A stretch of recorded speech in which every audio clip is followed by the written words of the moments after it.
Tervist, Jako! Me oleme Jõhvi kontserdimajas ja siin lõppes just Mart ja Martin Helme kõnetuur.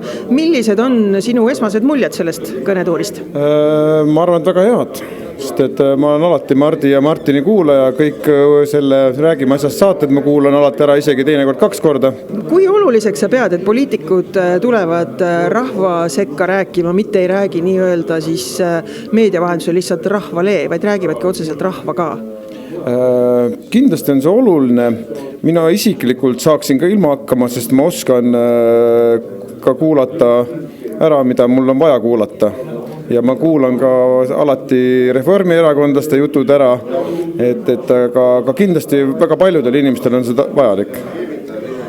Mart ja Martin Helme ja Arvo Alleri kõned olid väga sisukad ja keskendusid väga olulistele probleemidele, et mis on sinu endal sellised kõnetavamad teemad ja probleemid siin Eesti elus praegu? Täna ikkagi toimetulek ja vaatad neid küttehindasid anklas ja elektrihindas eriti veel jaanuar-veebruar, et kui vihane peab üks valitsus oma rahva peale olema. Aga Martin Helme ütleb alati, ega nad rumalad ei ole, nad teavad ju väga hästi, mida nad teevad. Et see ongi kõige kurvem. Jah, see on tõesti kurb ja eriti kurb oli kuulda, et peaminister teatas, et Eesti on nüüd korda tehtud ja tuleb hakata unistama, et millest meil unistada tuleks? Pigem ma küsiks, millest tema unistab, et kas tahaks veel rohkem saada makse või midagi sellist, et see on nagu uskumatu kuulda, et küsimus on, mis siin korras on siis?